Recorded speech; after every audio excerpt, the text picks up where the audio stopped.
చేతులు పైకెత్తానండి. హర హర మహాదేవ, హర హర మహాదేవ్.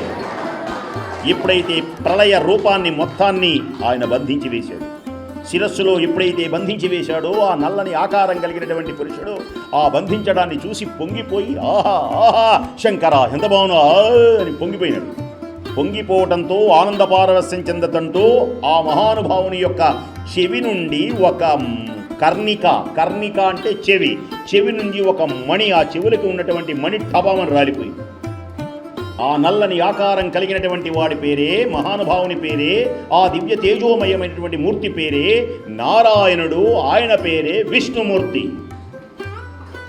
మహానుభావుడు, దేవదేవుడైనటువంటి ఆది దేవుడైనటువంటి పరమపురుషుడైనటువంటి ఈశ్వరుని యొక్క దివ్యశక్తిని చూచి పొంగిపోయి ఆ కర్ణికలో నుండి మణి రాలింది గనక దాని పేరే, పడిపోయినటువంటి పుణ్య ప్రదేశాన్ని ఈనాడు మనం పలుకుతున్న మణికర్ణిక ఘాట్.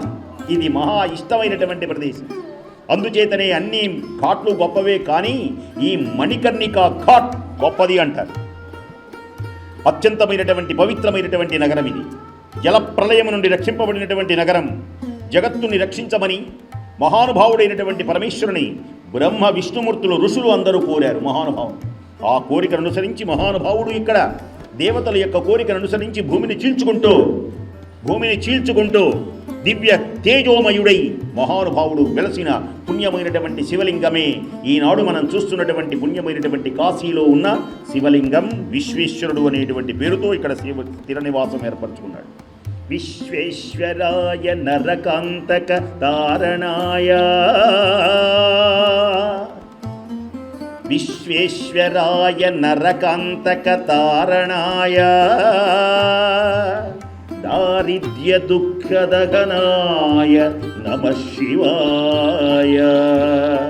దరిద్రములంతా పోగొట్టేటువంటి మహానుభావుడైన గంగాతరంగ రమణీయ జటాకలాపం, గౌరీ నిరంతర విభూషిత వామభాగం, నారాయణ ప్రియమనంగ మదాపహారం, వారాణసీ పురపతిం భజ విశ్వనాథం. శివాలయాల్లో రోజు వినపడుతుంది. ఆ వారణాసి వచ్చాం మనం. ఎక్కడికి వచ్చామనుకుంటారు?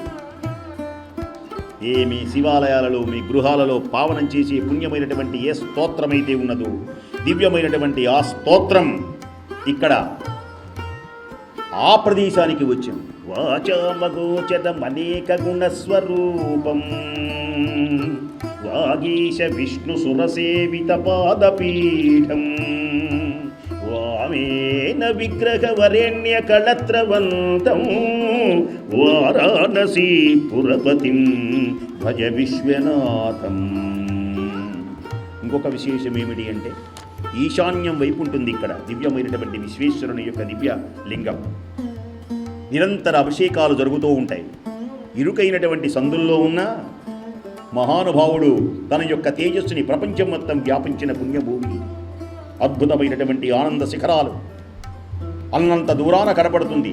పూర్వకాలంలో మహర్షులకి శ్రీశైల శిఖరం కనపడే ఆ దివ్యమైనటువంటి శిఖరంలా పుణ్యమైన కాశీ, ఈ కాశీ దివ్యమైనటువంటి క్షేత్రం, ఆ క్షేత్రంలో ఉన్నటువంటి శివాలయ శిఖరం దర్శనమిచ్చేది.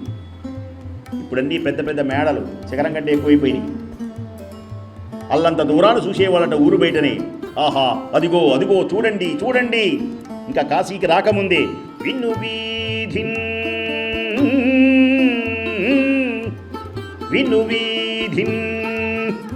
మిలుకు మిలుకు మిలుకంచు కన్పడునదే, కాశికా విశ్వేషు దేవాలయోగ్ర నిబద్ధోన్నత గోపురాగ్ర విలసద్గాంగేయు శృంగం సుమ్మా. హర హర మహాదేవ. పెద్ద గంట ఆనాడు ఉన్నది, ఇప్పుడు ఉన్నది పెద్ద గంట. దరిదాపుగా చాలా అత్యద్భుతమైనటువంటి గంట. నేపాల్ రాజు ఇచ్చాడట దాన్ని. విను వీధిన్.